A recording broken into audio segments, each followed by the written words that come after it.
Hello, everyone. Thanks for tuning back in once again to the Queen Ahmadiyyah Shakur TV show. I'm your host, Queen Ahmadiyyah Shakur. So as you're coming in, please feel free to go ahead and subscribe to the channel if you haven't done so. Be sure to click that notification bell and click the word all so that you're notified each time the Queen Goddess goes live. And don't forget to follow me on Instagram at Queen Ahmadiyyah Shakur. You can also follow the Queen Ahmadiyyah Shakur fan page. And you can find me on Twitter at DGoddess27. Okay, so let's get into it. Now listen to this. Absolutely appalling, people. Just let me say. Okay? So a GOP lawmaker apologizes for cursing out a Democrat over masks. So a senior Republican lawmaker apologized late Tuesday for using an expletive when a Democratic rep, Representative Joyce Beatty, asked him to put his mask on while in the Capitol. Now, the confrontation was just the latest dust-up in the House over mask wearing, which many Republicans have obviously refused to do. So earlier Tuesday, Beatty, a Democrat from Ohio, ran into Representative Hal Rogers from Kentucky. He's a Republican. And she ran into him outside of her congressional office. Rogers, who has served in Congress since 1981, was maskless when he entered an elevator. Beatty then asked him to put his mask on, and Rogers begrudgingly agreed to. This is what she says in an interview. So Rogers then proceeded to take his mask off when they left the elevator. And the two then crossed paths again upon entering a train in the Capitol complex. Now that is when the interaction clearly became hostile, okay? Because Beatty once again asked Rogers to put his mask back on. She says, he poked me in the middle of my back and said, "Get on the train." And I said, "Don't ever touch me." Now, I want you to pay attention to this aggression that's coming from Rogers, because Rogers is a white man, you see, and Beatty is a black woman, okay? So I want you to pay attention, because, honey, I guarantee you he wouldn't have done that if it were a black man. The disrespect of black women by the Mzungus is just too much, all right? And something needs to be done about it. So according to Beatty, Rogers then said, "Kiss my ass," okay? That's what he told her. Yep, that's what he said. Now, in a video obtained by the AP, Beatty can be heard asking Rogers for an apology on the train.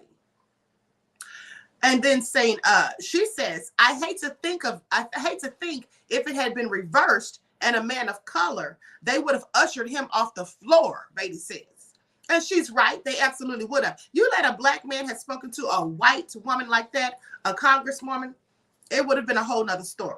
Now, in a statement shortly after the incident, Rogers said that he met with Beatty and apologized. Oh, the male-explaining begins, right? He says, "My words were not acceptable, and I expressed my regret to her first and foremost." The apology came less than 2 hours after all 56 members of the Congressional Black Caucus, which Beatty chairs, stood on the steps of the House and demanded Rogers' apology. They say, for a member of the U.S. House of Representatives to tell another member to kiss his ass. I'm telling you today, this is not the America that we will accept. And that's what Representative Val Demings of Florida told reporters on the steps. Now, Beatty said late Tuesday that she had accepted Rogers' apology. And she says, "As I have throughout the pandemic, I will continue to stand up for health and safety measures. And as I did today, I will never tolerate bullying, no matter who does it."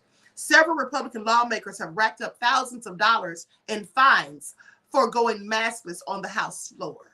Let me tell you this, honey. At the end of the day, you know what gets on my last nerve? And let me show you a picture of this clown, first of all, telling somebody to kiss his ass. I wish I would, honey. I'd have put my foot up there. That's what I would have done. I mean, first of all, she had every right to, because he pushed her in her back. Pushed her and said, "Get on the train." Now, you let him put his hands on me. And she said, "Don't ever touch me, honey." I wouldn't have had to say anything, because the fist would have done the talking. But that's just me, all right? And so anyway, and I don't condone violence, but I do condone protecting and defending yourself at all times and at all costs, all right? Always have, and simply always will. This is him right here. And that's him, old as dirt, no less. But anyway, this is what annoys me about some black people. You know, when they're disrespected by the Mzungus, and the Mzungus give them this fake apology that they clearly had to almost beg for, because they literally had to stand on the steps of the Capitol all of the Congressional Black Caucus and demand he apologize. So he didn't do so willfully, you know. And the thing is, when these people give these fake, bogus apologies, a lot of Black people just accept it. I'm not accepting anything. And what I'm not going to do is ask for an apology, okay? Apologies are something that should not have to be asked for. People who really mean them and they're heartfelt, they just offer them to you. You don't have to ever ask. So no, I wouldn't have accepted it. And like I said, honey, he would have gotten a lot more than a talking to if he had pushed me in the middle of my back. And that's a fact, all right? Or as y'all say, that's on Mary Had a Little Lamb. So anyway, with that all being said, everyone please like and share, subscribe to the channel if you haven't done so already. Be sure to click that notification bell and click the word all so that you're notified each time the Queen Goddess goes live. All right, and don't forget to follow me on Instagram at Queen Ahmadiyyah Shakur. You can also follow the Queen Ahmadiyyah Shakur fan page. You can find me on Twitter at DGoddess27. Make sure you tune in this evening for your daily vitamins. Peace.